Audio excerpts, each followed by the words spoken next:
கவனிப்பா. இப்போ வந்து பார்த்தோம்னா இந்த கெமிஸ்ட்ரியில செகண்ட் வால்யூம் 12th இருக்க ஒரு டாபிக். ஆனா காமனான டாபிக் இது வந்து என்னன்னா ஆசிட் பேஸ் தியரி. இந்த அயனிக் சமநிலைன்னு ஒண்ணு வந்து வரும். அயனிக் சமநிலையில பார்த்தோம்னா ஆசிட் என்ன பேஸ்னா என்னன்னு ஒரு ஐடியா, கரெக்டான ஐடியா இருக்குன்னா அந்த பார்ட்லயே இருக்கும். நீங்க வந்து 10th படிச்சிருப்பீங்க, ஞாபகம் இருக்கா? 10th வந்து இந்த பிஹெச் ஸ்கேல்னு சொல்லிட்டு ஒண்ணு படிச்சிருப்பேன். பிஹெச் அளவீடு ஞாபகம் இருக்கா? பிஹெச் அளவீடுல கொடுத்துருப்பாங்க. பிஹெச் அளவீடு வச்சுக்கோ. 7 வந்து என்னன்னா நியூட்ரல். 7க்கு மேல போச்சுன்னா அப்போ 7.1 7.2 இப்படி போச்சுன்னா என்னது ஆசிடா பேஸா, அமிலமா காரமா?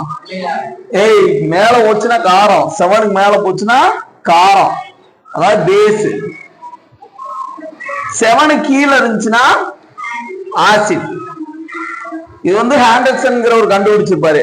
இது வந்து என்னன்னா ஒரு ஸ்கேலு, அவ்வளவுதான். என்னன்னா இந்த ஒரு நம்மகிட்ட ஒரு ஸ்கேல் இருக்குல்ல, இந்த சென்டிமீட்டர் ஸ்கேலு, அதை வச்சு பார்த்தோம்னா இந்த புக்கோட லென்த், இந்த நீளத்தை அளக்க பயன்படுறது. அதே மாதிரி இது ஒரு ஸ்கேலு, பிஹெச் ஸ்கேலு. அது ஆசிடா பேஸானே சொல்றது, ஒரு இண்டிகேட் பண்றது. ஆனா அது ஆசிடா பேஸான்னு டெபினேஷனை கொடுக்காது. ஆசிட் பேஸ்னா எப்படி இருக்கணும், எப்படி இருந்தா அது வந்து ஆசிட் பேஸ்னு டெபினேஷனை கொடுக்காது. புரியுதா? வெறும் ஸ்கேல் மட்டும்தான் இது வந்து.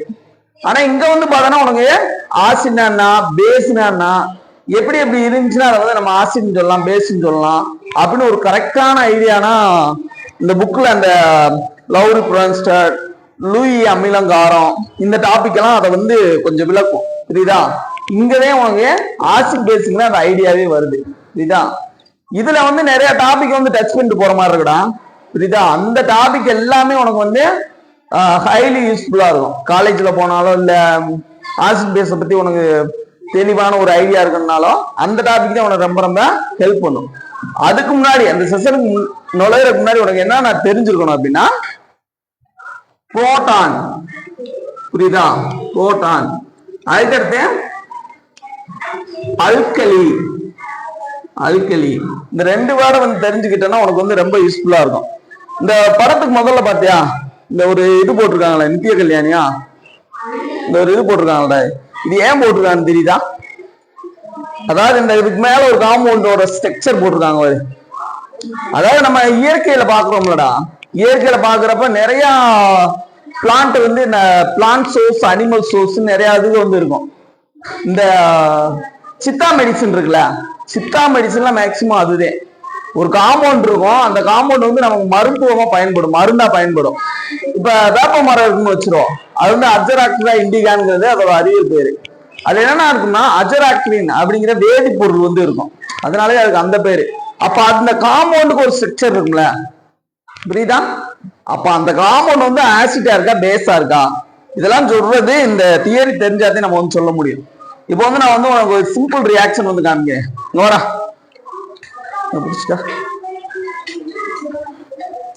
புடிச்சுட்டாங்க இல்லையா? வாட்டர் வந்து எடுத்திருக்கீங்க. வாட்டர் தான். வாட்டர் வந்து இன்னொன்னு சொல்லுவாங்கப்பா, யூனிவர்சல் சால்வெண்ட்ங்கிறது, அதாவது சர்வ கரைப்பான்ங்கிறது. மேக்சிமம் இந்த உலகத்துல இருக்க பொருள் எல்லாம் இந்த வாட்டர்ல வந்து டிசால்வ் ஆகும், அதனால இதுக்கு பேரு யூனிவர்சல் சால்வெண்ட். புரியுதா? Inorganic solvent also. புடிச்சுக்கா. இது என்னன்னு தெரியுதா? இந்த மைப்பழம் சொல்லுவோம் பாரு, இந்த 90 கிட்ஸ்க்கெல்லாம் நல்லா தெரியும் மைப்பழம் வந்து. புரியுதா? இந்த மைப்பழத்துல வந்து ஒரு ஒரு இண்டிகோ டை மாதிரி ஒன்று இருக்கும். இண்டிகோ டைனா நீல கலர் டை இருக்குல்ல, நீல கலர் சாயம், அது வந்து பிரச்சனை. மை இருக்குல்லப்பா, நம்ம எழுதுற இங்க் இருக்குல்ல, அந்த பெண்ணோட இங்க் அது மாதிரியே இருக்கும். அதை நான் டைல்யூட் பண்ணி விடுறேன், அப்படியே கலர் மாறும். ஒரு பர்பிள் கலருக்கு மாறும். மாறிட்டு இது வந்து ஆசிட் பேஸ் ரியாக்ஷன்.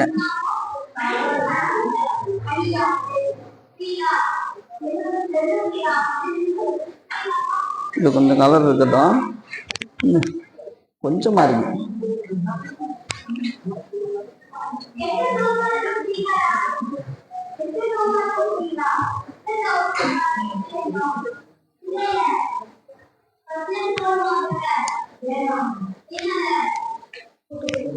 ஒரு வெள்ளை சாப்பி சரி, வெள்ளை சாப்பி இப்ப வெள்ளை கலர் சாப்பீஸ் வந்து வெள்ளை கலர்ல இருக்கா? இப்ப அப்சர்வ் பண்ணி பார்ப்போம். லைட் கலரா இருக்கும் அந்த கலரு. டை வந்து கொஞ்சம் ஓவர் டைலூட்டா இருக்கு, அதனால தெரியல. இந்த கலர் வந்து கேமரா குவாலிட்டி தெரியாது. என் கையை பார்த்தனா தெரியுதா? கை தெரியுதா? அந்த கலர் இண்டிகேஷன்ஸ் இந்த பீரியட் ஸ்கேல் இருக்குல்ல, அதுலயே பார்த்தோன்னா 7க்கு மேல போலப்ப கொஞ்சம் திக்கான கலரா வரும். இது கொஞ்சம் குறைஞ்சிட்டே வரும். அதே இந்த ஆசிட் பேஸ் ரியாக்ஷன். இப்ப நமக்கு எல்லாத்துக்குமே தெரியும் இந்த கலர் கொஞ்சம் இதா இருக்கட்டும், கொஞ்சம் ஆக்சிடைஸ் ஆகட்டும். இந்த கலர் தெரியுதா? கொஞ்சம் டீ மாதிரி இருக்கா? இப்ப இது என்ன ஃப்ரூட்னு தெரியுதாப்பா? எலுமிச்சம்பழம். சயின்டிபிக்கா சொல்லணும்னா சிட்ரஸ் ஃப்ரூட். இது வந்து ஏன் அப்படின்னா இதுல என்ன ஆசிட் பிரசன்ட் ஆயிருக்கும்?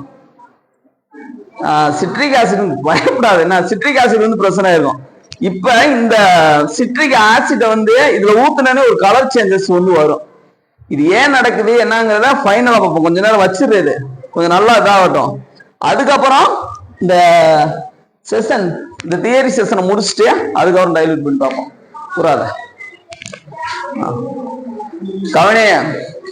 இப்ப பார்த்தோம்னு வச்சுக்கோ, ஆசிட் பேஸ் சொல்றதுக்கு முன்னாடி நேத்து ஒரு ஆக்சிடேஷன் ரிடக்ஷன் ப்ராசஸ் படிச்சோமா? Oxidation reduction.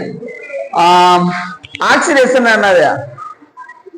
லாஸ் ஆஃப் எலக்ட்ரானா கெயின் ஆஃப் எலக்ட்ரானா? Loss of electron. எலக்ட்ரானை இழந்துச்சுன்னா அது வந்து ஆக்சிஜன் ஏற்றம், எலக்ட்ரானை வாங்குச்சுன்னா அது வந்து ரிடக்ஷன். புரியுதா? அதே மாதிரி ஒரு டெபினிஷன் இங்கேயும் வரும். இதை மட்டும் நான் வச்சுட்டுனா போதும், உனக்கு வந்து இந்த ஆசிட் பேஸுங்கிறது தெளிவா இருக்கும். அதுக்கு முன்னாடி எப்படி சொல்லுவாங்கன்னா, புரோட்டானை டொனேட் பண்ணுச்சுன்னா ஆசிட், புரோட்டானை வாங்குச்சுன்னா பேஸ். இது வந்து எதை வச்சு சொல்றோம்? அணுவின் அடிப்படைத்துக் கொள்கை என்னன்னாப்பா,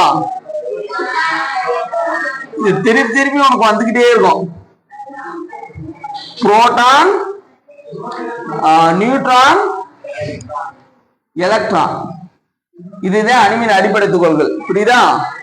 இப்ப ஹைட்ரஜன் அயான்ஸ் இருக்குன்னு வச்சுக்கோ.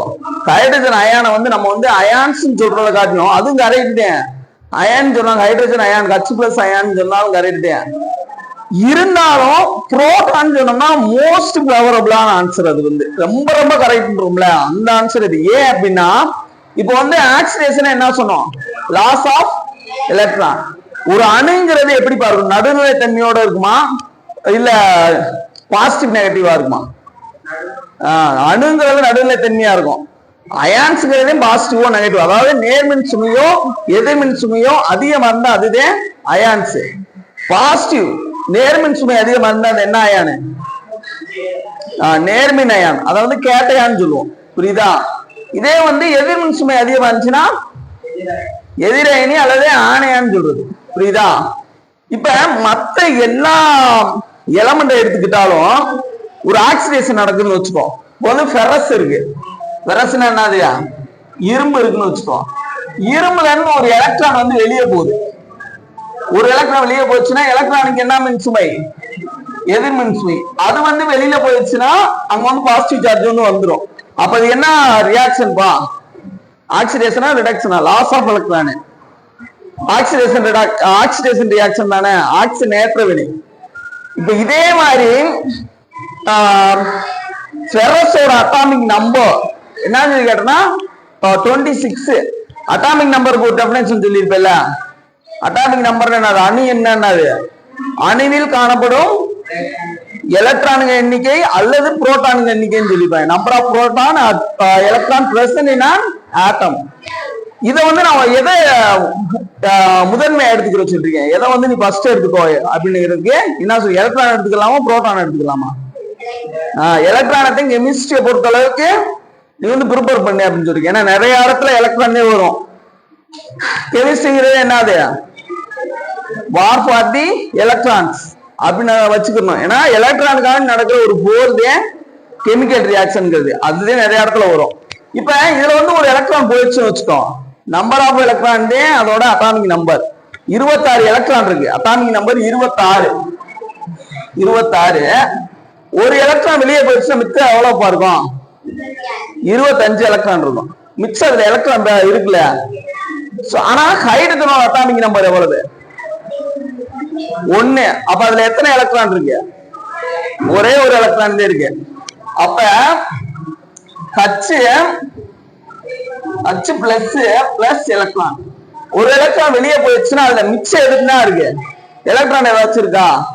ஒன்னா ஒரு எலக்ட்ரான் வெளியே போயிடுச்சு, அதுல புரோட்டான் மட்டும் தானே மிச்சம் இருக்கு, அதனாலே இது வந்து புரோட்டான் சொல்லுவோம். புரியுதா? H பிளஸ் அயன்ஸ் மட்டும் புரோட்டான் சொல்லணும். புரியுதா? ஏன்னா இது வந்து ஆசிட் பேஸ் தியரியில வந்து உனக்கு வந்துகிட்டே இருக்கும். புரோட்டானை டொனேட் பண்ணா ஆசிட், புரோட்டானை வாங்குச்சுன்னா பேஸ் அப்படிங்கிற கான்செப்ட் வந்துகிட்டு இருக்கும். புரோட்டானா உனக்கு என்னன்னு தெரியணும். ஏன்னா ஃபண்டமெண்டல் பார்ட்டிகல்ல படிச்சுக்கிட்டு இருந்தோம், இது எங்க வந்து புரோட்டான் டொனேட் பண்ணுது அப்படின்னு சொல்றாங்க. அதுல இருக்க ஒரே ஒரு எலக்ட்ரான் வந்து வெளியில போயிருது, ரிமைனிங் இருக்கிறது வந்து என்னது, புரோட்டான் மட்டும்தான் இருக்கு, அதனாலதான் அப்படி சொல்றோம். புரியுதா? அதுக்கடுத்து இப்ப இந்த டெபினேஷன்ஸ் எப்படி கொடுக்குறோம் அப்படின்னு சொல்லி பார்த்தோம்னா, லூயிஸ் ஆசிட் ஒண்ணு வரும், லவ்ரி பிரான்ஸ்டட் ஆசிட் பேஸ் தியரின்னு ஒண்ணு வரும். இதெல்லாம் 12th புக்ல இருக்கிற கான்செப்ட். இப்ப நம்ம இந்த செஷனை கம்ப்ளீட் பண்ணதுக்கு அப்புறம் நீயாவே படிச்சு பார்த்தன்னு வச்சுக்கோ, உனக்கு வந்து புரியும் எது வந்து ஆசிட், எது வந்து பேஸ், எது வந்து லூயிஸ் ஆசிட், எது வந்து லூயிஸ் பேஸ், எது வந்து லவ்ரி பிரான்ஸ்டட் ஆசிட், அர்கீனியஸ் குழுக்கனா என்ன, எல்லாமே இந்த டாபிக் கூட வந்துடும். புரியுதா? இப்ப ரெண்டு டெபினேஷன் வந்து ஆக்சிடேஷன் ரிடக்ஷன் கொடுத்திருந்தேன்ல, loss of electron oxidation, gain of electron reduction, addition of oxygen oxidation, removal of oxygen reduction. அப்படியே ஹைட்ரஜன் வச்சு சொன்னோம்னா அடிஷன் ஆஃப் ஹைட்ரஜன் வந்து ரிடக்ஷன். அப்படியே மாறி வருதா? இந்த டெபினேஷன் தெரியுதா? லாஸ் ஆஃப் எலக்ட்ரான், எலக்ட்ரான் வச்சு சொல்றப்ப லாஸ் பண்ணுதா கெயின் பண்ணுதா, லூஸ் பண்ணுதா கெயின் பண்ணுதா அப்படிங்கறதே எலக்ட்ரான் வச்சு சொல்றோம். ஆக்சிஜன் வச்சு ஹைட்ரஜன் வச்சு சொல்றப்ப ஆட் பண்றோமா நீக்கிறோமா அப்படிங்கறத வச்சு தானே ஆக்சிடேஷன் ரிடக்ஷன் ப்ராசஸ் வருது. அதே மாதிரி இங்க வந்து பார்த்தோன்னு வச்சுக்கோ, புரோட்டானை கொடுக்குதா புரோட்டானை வாங்குதா அப்படிங்கிறது ஒரு டெபினேஷன். புரியுதா? எது கொடுக்குதோ அது வந்து ஆசிடா பேஸா அப்படின்னு சொல்றது. இன்னொரு டெபினேஷன் வந்து எலக்ட்ரான் வச்சு சொல்லுவாங்க. எலக்ட்ரானை கொடுத்துச்சுன்னா ஆசிட், எலக்ட்ரானை வாங்குச்சுன்னா பேஸ். புரியுதா? இப்ப இந்த டஸ்டர்ங்கப்பா, டஸ்டர் எடுத்துக்கோ, டஸ்டர் தான்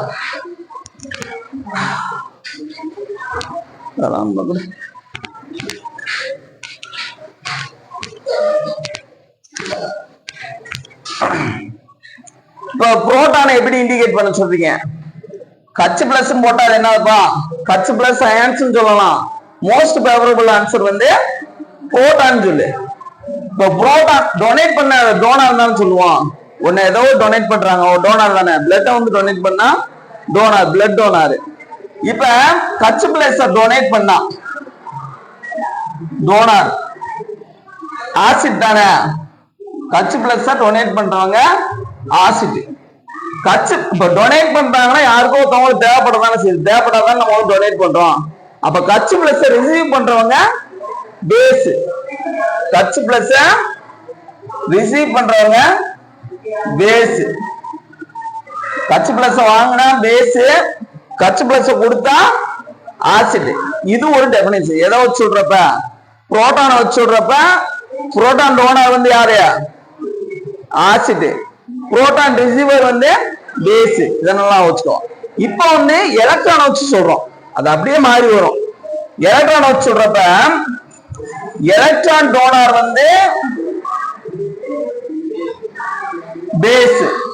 புரியுதா? எலக்ட்ரான் டோனார் வந்து பேஸ். பேஸ்னா காரம், காரம். எலக்ட்ரான் ரிசீவர் வந்து ஆசிட். புரியுதாப்பா?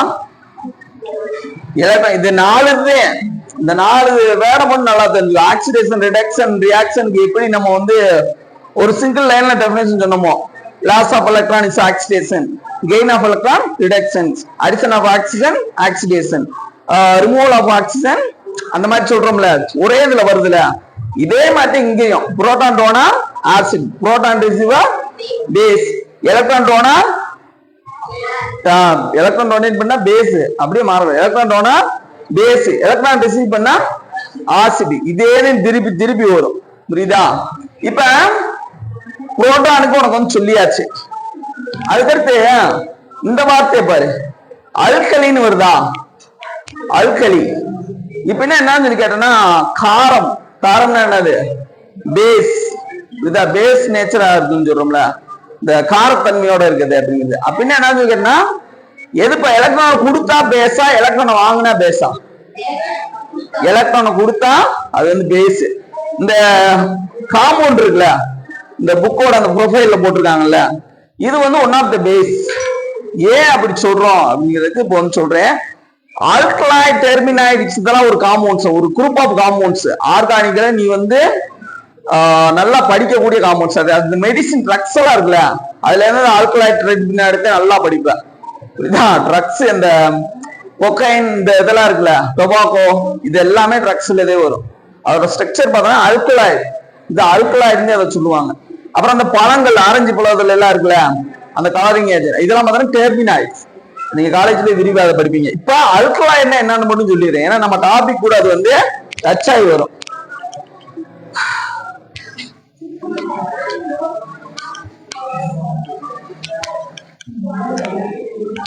இப்ப பீரியட் டேபிள் இருக்குல்ல, பீரியட் டேபிள் தனி ஒரு அட்டவணை. இப்போ ஃபர்ஸ்ட் குரூப் இப்ப வெர்டிகலா இருக்குது, செங்குத்தா இருக்குல்ல, அது வந்து பார்த்தோம்னா குரூப் இப்படி இருக்குல்ல, ஹரிஜாண்டலா. இது வந்து என்னதுன்னா சீரிஸ். புரியுதா? வரிசை தொகுதி அப்படின்னு சொல்லி. எத்தனை தொகுதி இருக்குன்னா 18 தொகுதி இருக்கு. 18 தொகுதி. புரியுதாப்பா? 18 தொகுதி. இந்த வெர்டிகல் செக்ஷன் இருக்குல்ல, இது வந்து தொகுதி. இந்த ஹரிஜாண்டல் செக்ஷன் இருக்குல்ல, இது வந்து சீரிஸ். 7 சீரிஸ். தென் பார்த்தோம்னா 18 குரூப் வந்து இருக்கு. இப்போ ஒரு குரூப்புக்கு வந்து ஸ்பெஷலா நேம் கொடுத்துருப்பாங்க. ஃபர்ஸ்ட் குரூப் நம்ம என்ன, ஃபர்ஸ்ட் குரூப் மேத்தமெட்டிக்ஸ் இந்த மாதிரி இருக்குல்ல, அது ஒரு ஃபர்ஸ்ட் குரூப் வந்து காமன் நேம். பெட் நேம் வந்து மேக்ஸ் குரூப்புங்கிறது. A1 வந்து கம்ப்யூட்டர் சயின்ஸ். அப்படி செகண்ட் குரூப் வந்து பியூர் சயின்ஸ். அப்படி போகுதுல, அதே மாதிரி ஒரு குரூப்புக்கு அந்த மாதிரி கொடுத்துருப்பாங்க. Oxygen group, nitrogen group, Nobel case group, halogen group, அப்படி வரும். ஃபர்ஸ்ட் குரூப்புக்கு பேர் என்னன்னா அல்கலி குரூப். எஸ் பிளாக் எலமெண்ட்ல வர்றது அல்கலி குரூப்ங்கிறது. அல்கலி குரூப்னு ஏன் சொல்றாங்கன்னு சொல்றேன். இந்த எலக்ட்ரானிக் கான்ஃபிகரேஷன் தெரியுமாப்பா? ஃபர்ஸ்ட் குரூப்ல என்ன வரும்னா ஹைட்ரஜன், சோடியம். இதை நான் சோடியத்தை நான் வச்சுக்க. இந்த 17வது குரூப் இருக்குல்ல, அது வந்து ஹேலஜன் குரூப். ரெண்டையும் கம்பைன் பண்ணி பாக்குறப்ப இது உனக்கு தெளிவா புரியும். அதனாலே 14வது குரூப் வந்து ஹேலஜன். அதுல குளோரின் எடுத்துக்கிறோம். குளோரினோட அட்டாமிக் நம்பர் வந்து 17. புரியுதா? இதை ரெண்டை மட்டும் இப்ப எடுத்துட்டு எலக்ட்ரானிக் கான்ஃபிகரேஷன் எழுதி பார்ப்போம். எலக்ட்ரானிக் கான்ஃபிகரேஷன் தெரியுமா? 1s 2s சொல்றா, 1s 2s 2p 3s 3p 4s 3d. இது வரைக்கும் நான் வச்சுக்க, அப்படியே போகும். இது வரைக்கும் நான் வச்சுக்க. அட்டாமிக் நம்பர் எஸ் ஆர்பிட்டால்ல மேக்ஸிமம் எவ்வளவு ஃபில் பண்ண முடியும்? 2. பி ஆர்பிட்டால்ல 6, டி ஆர்பிட்டால்ல 10, எஃப் ஆர்பிட்டால்ல 14. இதை நான் வச்சுக்கோ. இப்ப சோடியத்துக்கு அந்த எலக்ட்ரானிக் கான்ஃபிகரேஷன் எழுதுறேன். 11 அட்டாமிக் நம்பர். எப்படி எழுதுவா? எலக்ட்ரானிக் கான்ஃபிகரேஷன் எப்படி எழுதுவா? 1s2 2s2 2p 6. மிச்சம் எத்தனை இருக்கு? 2 + 2 4 6 10. மிச்சம் 1 இருக்கா? அது இங்க போட்டுருவோம். இதெல்லாம் தேவையில்ல. இப்ப குளோரின் சொல்றா. ஏய் குளோரின் சொல்லு. 1s 2s 2p 3s 3p. இதை நான் வச்சுக்க. இப்ப சொல்லு 17 வரைக்கும் சொல்லு. 1s2 2s2 2p6 3s2 3p 5. கூட்டி பார்த்தோம்னா எத்தனை வரும்? 17 வரும். புரியுதா? இப்ப ஆக்டேட் ரூல் இது ஏன் கொடுக்குது வாங்குதுங்கிறது ரெண்டாவது விஷயம். இது ஒரு தனி டாபிக்கா போகும். அது ஸ்டேபிள். அந்த ஆக்டேட் ரூல்னு ஒரு ரூல் இருக்கும். அவுட்டர் மோஸ்ட் செல்லுல வந்து 8 எலக்ட்ரான் இருக்க மாதிரி பாத்துக்கணும். புரியுதா? அதே ஆக்டேட் ரூல். ஆக்டேட்னா என்னது? ஆக்ட்னா என்னது? ஆக்டோபஸ் சொல்றோம்ல. ஆக்ட்னா ஆக்ட். இது 8ன்னு அர்த்தம். புரியுதா? ஹெப்ட்னா 7, ஹெக்ஸ்னா 6, பென்ட்னா 5, டெட்ரானா 4, ப்ரோப்பு, ட்ரை, டை இதெல்லாம் தெரியுமா? சரி, 8 எலக்ட்ரான் வீதி. அவுட்டர் மோஸ்ட் செல்லுல வந்து 8 எலக்ட்ரான் இருக்கணும். இப்ப இதை பார்ப்பா, இதான அவுட்டர் மோஸ்ட் செல்லு. எத்தனை எலக்ட்ரான் வருது? 7 எலக்ட்ரான் வருதா? இது ஒரு எலக்ட்ரானை வாங்கினா ஈஸியா இல்ல 7 எலக்ட்ரானை கொடுத்தா ஈஸியா? 8 எலக்ட்ரான் அடையிறதுக்கு. ஒரு எலக்ட்ரானை வாங்கினா 8க்கு போயிரும்ல. சோ ஒரு எலக்ட்ரானை வந்து வாங்குது. இங்க பாரு, இத அவுட்டர் மோஸ்ட் செல்ல பாரு, 6 இருக்கு, இங்க வந்து 1 இருக்கு. அப்ப இத லூஸ் பண்ணிருச்சுன்னா இந்த செல்லே இருக்காதுல. ஒரு எலக்ட்ரானை லூஸ் பண்ணிருச்சா இங்க 8 வருதா? அப்ப இது ஸ்டேபிள் ஆயிருமா? அதனால இது வந்து ஒரு எலக்ட்ரானை கொடுக்கும், இது வந்து ஒரு எலக்ட்ரானை வாங்கும். எது வாங்குது? குளோரின் வாங்குது, சோடியம் வந்து கொடுக்குது. புரியுதா? அப்ப எலக்ட்ரானை கொடுத்தா என்னது? ஆசிட் பேஸ் தியரி படி பேஸ். அதனாலதான் இந்த இது இருக்குல்ல, ஃபர்ஸ்ட் தொகுதி எஸ் பிளாக் எலமெண்ட், அது எல்லாமே கார உலகங்கள் சொல்லுவோம். புரியுதா? கார உலகங்கள் அந்த கொடுக்கும் தன்மையுடைய அந்த எலக்ட்ரானை கொடுக்கக்கூடிய அந்த எபிலிட்டி இருக்கிறதுனால வந்து கார உலகங்கள், அல்கலி மெட்டல்னு சொல்லுவோம். அடுத்து அல்கலி எர்த் மெட்டல் அப்படி வரும். எலக்ட்ரானை குடிச்சுன்னா இந்த நேச்சர் பா, அல்கலி நேச்சர். அதனால வந்து அல்கலி மெட்டல் சொல்லுவோம். இப்ப சோடியம் வந்து கொடுக்குது, இது வந்து வாங்குது. கொடுக்கறதுனால இது வந்து பேஸ் காரம், இது வந்து அமிலம். இதே புரோட்டானை குடிச்சுன்னா ஆசிட், புரோட்டானை வாங்குச்சுன்னா பேஸ். புரியுதா? அவ்வளவுதான்டா. இப்ப இந்த பேஸோட கான்செப்ட் இருக்குல்ல, அதை மட்டும் கொஞ்சம் ஆக்சிடேஷன் ரிடக்ஷன் கூட கம்பேர் பண்ணி பாரு. எலக்ட்ரானை குடிச்சுன்னா என்னது? லாஸ் ஆஃப் எலக்ட்ரான் என்னது? ஆக்சிடேஷன் ரிடக்ஷன் சொல்றேன். லாஸ் ஆஃப் எலக்ட்ரான் ஆக்சிடேஷன் ரிடக்ஷனா? Loss of electron, lose of electron oxidation, gain of electron reduction. இதே மாதிரி இந்த ஆசிட் பேஸ் தியரி வருது. ஏன்னா எலக்ட்ரானை டொனேட் பண்ணுதுன்னா லூஸ் பண்ணுன்னு அர்த்தம். அப்ப ஆக்சிடேஷன் ப்ராசஸ் தானே இதுவும். இதே அங்கேயும் சொல்லியிருப்போம். சோடியம் எப்படி எலக்ட்ரான் டொனேட் பண்ணுது, அது ஆக்சிடேஷன் ப்ராசஸ். குளோரின் வந்து எலக்ட்ரானை கெயின் பண்ணுது, அது வந்து ரிடக்ஷன் ப்ராசஸ். எல்லாத்துக்கும் ஒரு கம்பேரிசன் இருக்கப்ப நீயே மாற்றி அமைக்கலாம். புரியுதா? போற அந்த கத்திய கூட இந்த ரியாக்ஷன் பார்ப்போம். வா வா வா வாடா, எந்திரிக்கிறான் பேரு. எப்படி கூச்சப்படக்கூடாது. இந்தா கத்தியர், அதான் இங்கிட்டு வா, இங்கிட்டு வெளிச்சத்தை விடு, வெளிச்சம் கிரிவன் அப்படின்னு இதை பிடிச்சு, அதான் இங்கிட்டு வாட்டு பாடல அங்கிட்டு வச்சதா. இப்ப கவனி, இது வந்து என்ன? சிட்ரஸ் ஆசிட் தான் பிரசன்ட் ஆயிருக்கும், சிட்ரிக் ஆசிட். ஏன்னா இது வந்து சிட்ரஸ் ஃப்ரூட். ஏன்னா மொத்ததான் கவனி பாப்பா, கலர் சேஞ்சஸா. இப்ப இது என்ன நேச்சர்ல இருக்குன்னு சொல்றேன். கண்ணுல பார்த்தானே ஒரு தள்ளி வர, கண்ணுல பார்த்தானே அந்த கலர் சேஞ்சஸ் வருது. அது அசிடிக் கண்டிஷனுக்கு போதா பேஸ் கண்டிஷனுக்கு போதான்னு சொல்லணும். திக்கா கலரா இருந்துச்சுன்னா அது வந்து பேஸ் கண்டிஷன்ல 7க்கு மேல இருக்குன்னு அர்த்தம். புரியுதா? ரத்தத்தை ஞாபகம் வச்சுக்கோ. ரத்தத்தோட பிஹெச் எவ்வளப்பா? 7.1. அப்படின்னா அது பேஸ்ல இருக்கா அசிடிக் கண்டிஷன்ல இருக்கா? பேஸ் கண்டிஷன்ல இருக்கு. இப்ப அதை புரிஞ்சு விட்டேன்னு பாரு. கலர் சேஞ்சஸ் தெரியுதா? என்ன கண்டிஷன் மாறிக்கிட்டு இருக்கியா? ரெட் கலர்ல லைட்டா சாக் பண்ணு. இப்ப கலர் சேஞ்சஸ் தெரியுதா? இதே ஆசிட் பேஸ் ரியாக்ஷன்ஸ். இந்த இது இருக்குல்ல ஆர்கானிக், அதான் இந்த காலேஜ் லெவல்ல போயிட்டுனா ஒரு ப்ராஜெக்ட் மாதிரி கொடுப்பாங்க. அது வந்து இந்த காம்பவுண்ட்ஸ் வந்து பிரிச்சு எடுத்து அதுல என்னென்ன இருக்கு பிரசன்ட் ஆயிருக்கு, எதை நீ எடுத்து ப்ராஜெக்ட் பண்ணலாம் அப்படிங்கறத நீ ஒரு ப்ராஜெக்டா கொடுப்பா. ஒரு நல்ல இது. இப்ப கலர் சேஞ்சஸ் தெரியுதா? இதுவே ஆசிட் பேஸ் ரியாக்ஷன்ஸ். புரியுதா? மறந்துடாத. ஆசிட் பேஸ்னா என்னது? இந்த பிஹெச் ஸ்கேல மட்டும் சொல்றது ஆசிட் கிடையாது, இது கிடையாது. அது வந்து பொட்டன்சியல் ஆஃப் ஹைட்ரஜன். புரியுதா? பொட்டன்சியல் ஆஃப் ஹைட்ரஜன் எந்த அளவுக்கு ஹைட்ரஜனை கொடுக்குது அப்படிங்கிறத வச்சுட்டே அது வந்து ஆசிடா பேசான்னு சொல்றது. இப்ப அதிகமா ஹைட்ரஜன் குடிச்சுன்னா அது வந்து ஸ்ட்ராங் ஆசிட், கொஞ்சமா குடிச்சுன்னா வீக் ஆசிட். அதை சொல்றது இந்த பிஹெச் ஸ்கேலாம். ஆனா டெபினேஷன் எங்க இருக்கு? இந்த லூயி ஆசிட் லவ்லி பான்ஸ்டட் கொள்கை அங்கதான் ஓரளவுக்கு டச் ஆகி வரும். இதுதான் ஆசிட் பேஸ் தான் சொல்றது. எல்லா பேரும் ஆசிட் பேஸுங்கிற வார்த்தையை யூஸ் பண்ணுவாங்க. ஆனா உனக்குதான் அதுக்கான அர்த்தம் தெரியும். புரோட்டான் டோனார் என்னது? புரோட்டானை டொனேட் பண்ண என்னது? ஆசிடா பேஸா? ஆசிட். புரோட்டான் ரிசீவ் பண்ணா பேஸ். எலக்ட்ரான் டொனேட் பண்ணா பேஸ். எலக்ட்ரான் வாங்கினா ஆசிட். இவ்வளவு இதை ஞாபகம் வச்சுக்கோ. ஆசிட் பேஸ் அந்த ஆக்சிடேஷன் ரிடக்ஷன் ரியாக்ஷன் கூட இந்த பேஸ் அந்த டெஃபினேஷன் மட்டும் கம்பைன் பண்ணிப்பாரு. ஜாலியா இருக்கலாம்.